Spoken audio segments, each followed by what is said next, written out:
The reality is that the WTA is currently in a state of total meltdown because they made the mistake of trying to bully the wrong woman. Aryna Sabalenka is not just the best player in the world, she is the hero who is finally exposing the greed and incompetence that have rotted the Women's Tennis Association from the inside out. For years, the executives in Florida have treated the top stars like disposable assets, but now their aggressive legal threats against Sabalenka are backfiring in a way that could literally bankrupt the entire professional tour. The truth is that the WTA leadership is facing a financial and legal downfall of their own making, and there is no coming back from the damage they've done. This all started because Sabalenka dared to speak the truth about what she calls an insane and dangerous tournament schedule. The WTA's rulebook demands that players compete in nearly 20 mandatory events, including 10 WTA 1000s and 6 WTA 500s, or face massive fines and ranking point deductions.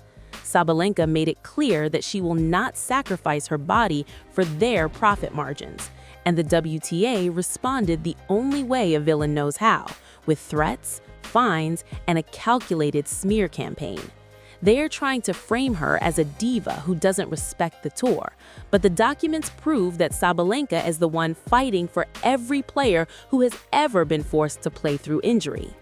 The villain in this story is the WTA leadership, specifically Steve Simon and the board, who are desperately trying to protect a broken system. They have spent the last few months trying to weaponize conduct bylaws against Sabalenka to silence her, but their plan is blowing up in their faces. The reality is that the WTA's legal department is currently in a state of panic because Sabalenka's legal team has uncovered something far more dangerous than a simple scheduling dispute. They have found the financial poison pill that the WTA tried to hide from the public. When the WTA signed their $15 million deal with CVC Capital Partners, they didn't just sell a 20% stake in the tour, they signed away their future. The contract includes specific indemnity clauses that require the WTA to protect the investors from any material loss caused by player rebellions or leadership failures. If Sabalenka wins her countersuit for predatory scheduling and breach of fiduciary duty, the WTA will be forced to pay out millions, which will trigger these clauses and allow CVC to potentially seize the remaining assets of the tour. The WTA thought they were using a legal hammer against Sabalenka, but they actually handed her the keys to their vault. The situation is even worse than they're letting on, because the WTA's cash reserves are at an all-time low. While they're docking Sabalenka's ranking points and hitting her with fines for skipping events to rest her body, the tour is struggling to pay its own bills. The reality is that the WTA playbook has always been about exploitation. They use vague bylaws to control the players, but they have no defense against a hero who is willing to walk away from their corrupt system. The industry is already starting to distance itself from the WTA leadership as the scandal grows. Major sponsors are reportedly looking at their morality clauses to see if they can exit their contracts because of the toxic environment. The WTA thought they could destroy Sabalenka's reputation, but they've only proven that they are the ones who are unfit to lead. Every time Steve Simon or a tour executive speaks, they sound more desperate and more out of touch with the reality of professional sports. But what happened next was even shocking for the WTA board. The Professional Tennis Players Association, or PTPA, has officially stepped in to back Sabalenka. This isn't just a player dispute anymore, it's a full-scale antitrust war. The PTPA is using Sabalenka's case as the primary evidence in a massive lawsuit that claims the WTA is an illegal monopoly that uses coercive rules to suppress player earnings and endanger their health. The documents prove that the WTA has been funneling money into executive bonuses while the players are forced to pay for their own travel and medical teams while being threatened with fines. The WTA's accusations against Sabalenka are falling apart because the evidence of their own procedural failures is overwhelming. They claim they are protecting the integrity of the sport, but the reality is they're just protecting their own paychecks. The conduct bylaws they are trying to use against her are so bite-sized and vague that they wouldn't hold up in a small claims court, let alone the high-stakes legal battle that is currently unfolding. Sabalenka is innocent of everything except wanting to have a career that lasts for 5 years. The industry knows the end is near for the current leadership.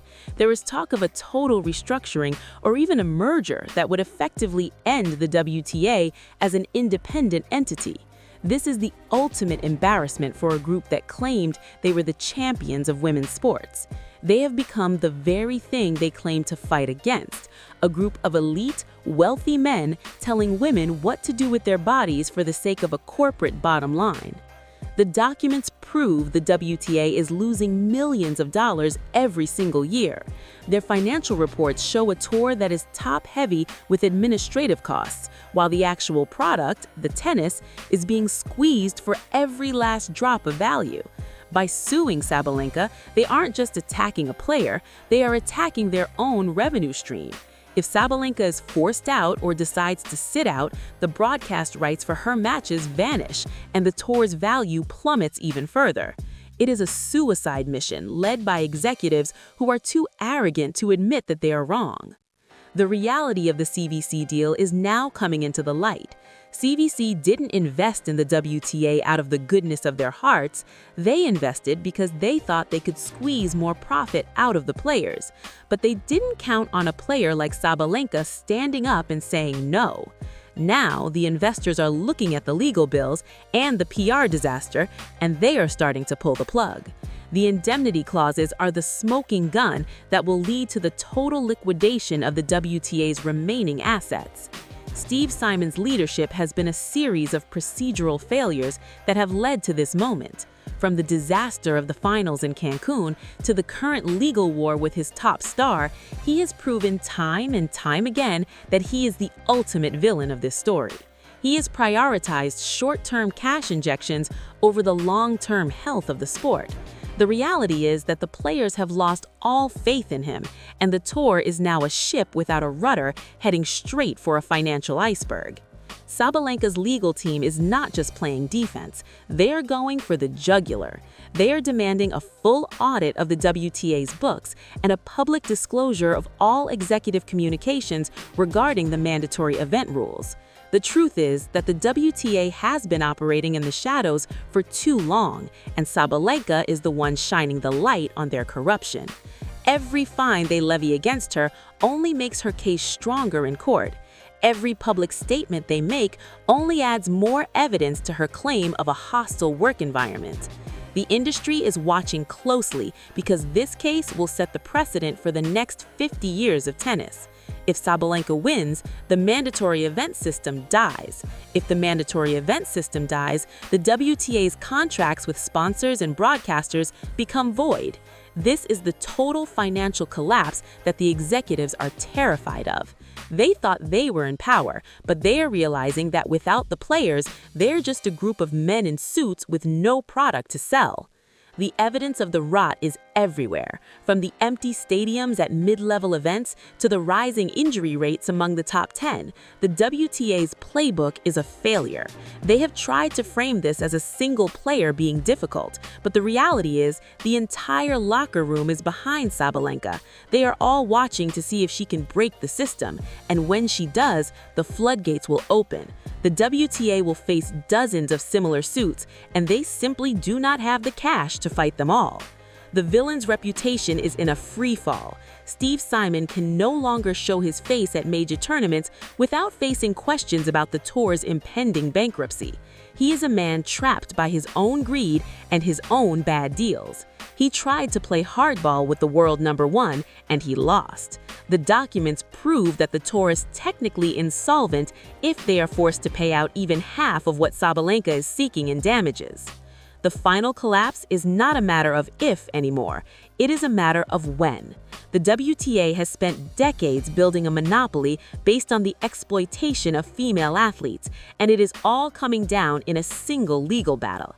Sabalenka is the hero who refused to be broken, and her victory will be the final nail in the coffin for the WTA leadership. They have no more moves left. They have no more lies to tell.